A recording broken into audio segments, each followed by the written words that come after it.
Good morning friends, welcome in Saraswati study channel. आज की जो हमारी वीडियो है वो है अलंकार पर। अलंकारों की परिभाषा की हमने एक वीडियो जो है अपने चैनल पर डाउनलोड की हुई है। आज की जो हमारी वीडियो है इसके अंदर हम अनुप्रास यमक अलंकारों के बारे में आपको बताएंगे। पहला है अनुप्रास अलंकार। इसका लक्षण है अनुप्रास शब्द साम्यम वैषम्ये अपि स्वरस्य यत्, अर्थात जहाँ स्वरों की असमानता होने पर भी शब्दों की समानता होती है वहाँ अनुप्रास अलंकार होता है। उदाहरण के लिए तवमेव माता च पिता तवमेव, तवमेव बंधुश्च सखा तवमेव, तवमेव विद्या द्रविणम तवमेव, तवमेव सर्वमं मम देव देव। यहाँ पर त और म जो वर्ण है उनकी आवृत्ति होने के कारण अनुप्रास अलंकार है तथा स्वरों की भी असमानता है, जैसे कि त, ता आदि। अगला उदाहरण है इसी अलंकार का काके कृष्ण पिके कृष्ण के भेद पिके काकयो, वसंत समय प्राप्ते काके काके पिके पिके। तो यहाँ पर कै और पै इन वर्णों की आवृत्ति होने के कारण अनुप्रास अलंकार है। अगला है हमारा यमक अलंकार।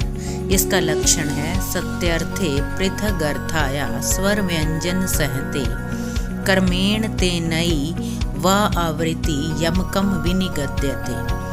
सार्थक होने पर स्वर व्यंजन समूह की भिन्न भिन्न अर्थों में उसी क्रम से जहाँ आवृत्ति होती है वहाँ यमक अलंकार होता है।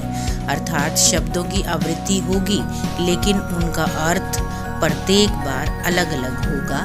उदाहरण जैसे कि है नव पलाश पलाश वनम पुरै सफट पराग परागत पंकजम, मृदु लतांत लतांतम आलोक्यत स सुरभिम सुरभिम सुमनोहरई। इस श्लोक के अंदर भी पलाश और पलाश, पराग पराग, लतांत लतांत और सुरभिम सुरभिम इन शब्दों की आवृत्ति है।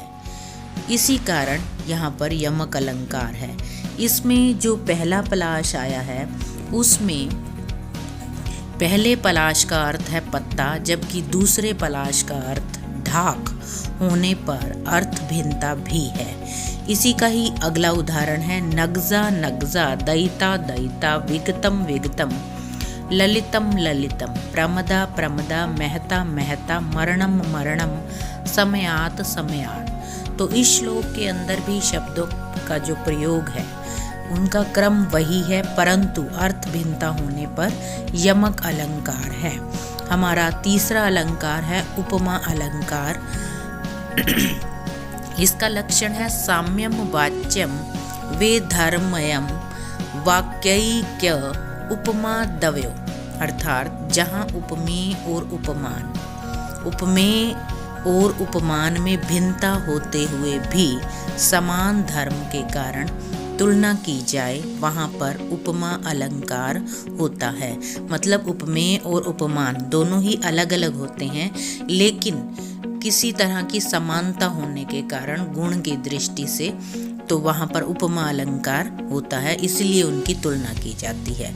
उदाहरण के लिए है हंसी इव कृष्ण ते कीर्ति स्वर्ग गंगाम अवगाहते, अर्थात हे कृष्ण तेरी कीर्ति हंसिनी के समान स्वर्ग गंगा में स्नान करती है।